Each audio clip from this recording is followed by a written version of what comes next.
how scarce are the 83s in comparison to the rest of the group? Well, no one really knows. That's the thing is you have to talk about what survived, how many might have been melted down or in bad shape, destroyed, that sort of thing. So there's no real way to know. Even the mintage numbers from allenglehart.com, you have to be careful because they're if you read about how they actually come up with the mintage numbers, some of them they may have exact numbers from firsthand accounts or documents that were found and so on and so forth, but not all of those numbers are exact.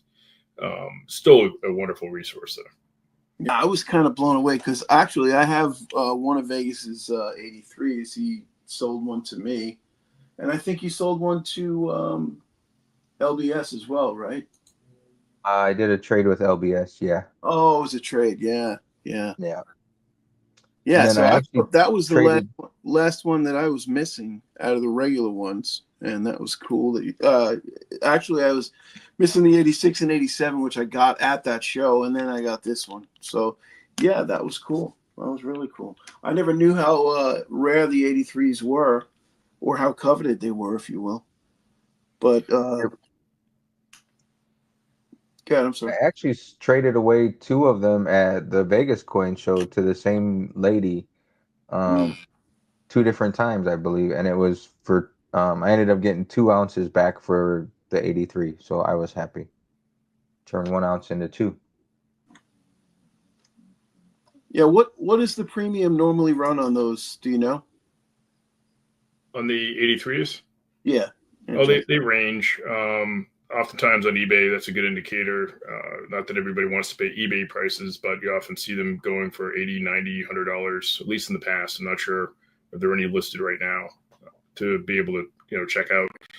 And back to some of the other auction sites is I've seen complete original tubes of 83s available in the Wow. past, and those pretty impressive. I haven't grabbed one myself. The only complete tube I have is this one right here of 84s. Are they Big E or Eagle? You know what? I haven't popped that open in a long time. The way Engelhard works is they overfill the tube. So let me see if I can pump this out without actually exploding it. Yeah, don't damage it. On eBay, they're going anywhere from the 83s are going anywhere from 75 to $90. So these Mm, are the Eagle reverse. wow. Yeah. And those are all BU condition. They're all brand new, huh? Original tube. So Mm. they put 25 in a tube and they filled it past the rim. So there's two rounds sticking over the rim. So that's if you're ever looking for an authentic tube that really is original rounds, not just somebody that bought a tube online, which you can do, and filled with prospectors. So there's nothing wrong with that. But this particular tube is original, right from the factory. All the same rounds that came with that tube are in there today. Right. So now I'm guessing you've been collecting for quite a while. Not as long as you think. I came through again, from the numismatic world. When I was younger, I had gold, and then I rediscovered stacking. I didn't even know it was called stacking. I found YouTube in 2018 and got into vintage 2018, 2019.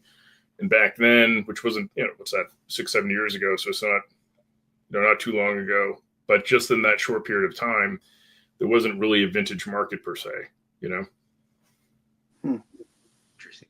It, Mark Samuelson says he has 7 original tubes. I don't doubt it. Mark is an avid collector and has one heck of a stack. It doesn't have he's not a content creator, but I've talked to Mark quite a bit, and he's shared bits of his collection here and there. So, Mark, do you know what years you have there? He says 5 of them are filled.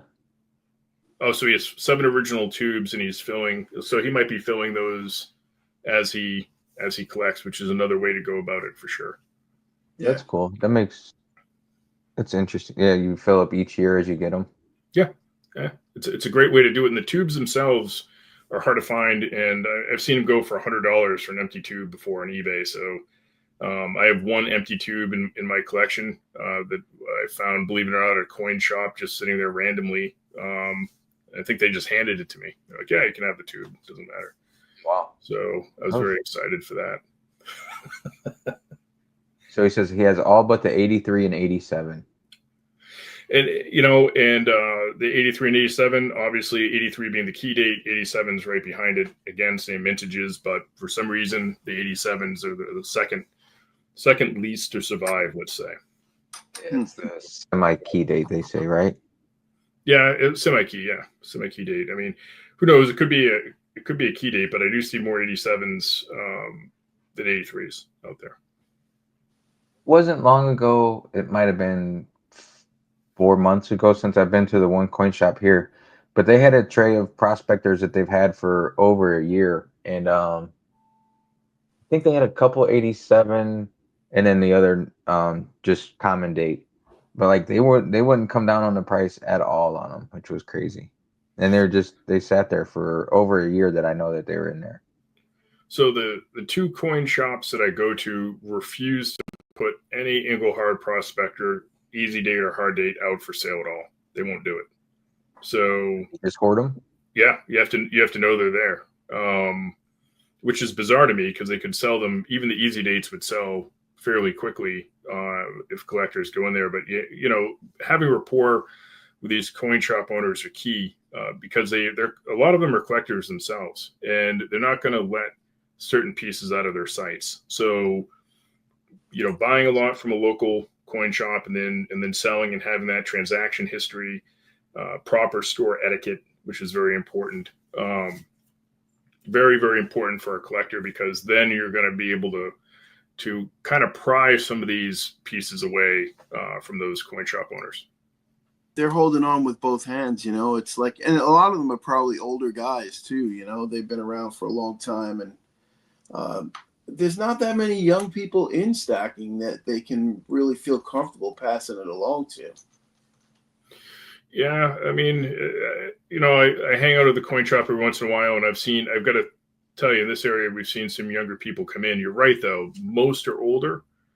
So the older crowd definitely is more plentiful than the newer generations. But I have seen young guys in the coin shop, and that always makes me happy to see that at least some of the next generations are doing it or stacking. Yeah, I was just over in my local coin shop yesterday, and there was a young couple in there, and it was cool to see a couple. They were just going through and picking out a bunch of stuff, and obviously they had knowledge. They knew what they were looking at, and it was cool because I'm going to say they were probably in their mid-20s maybe.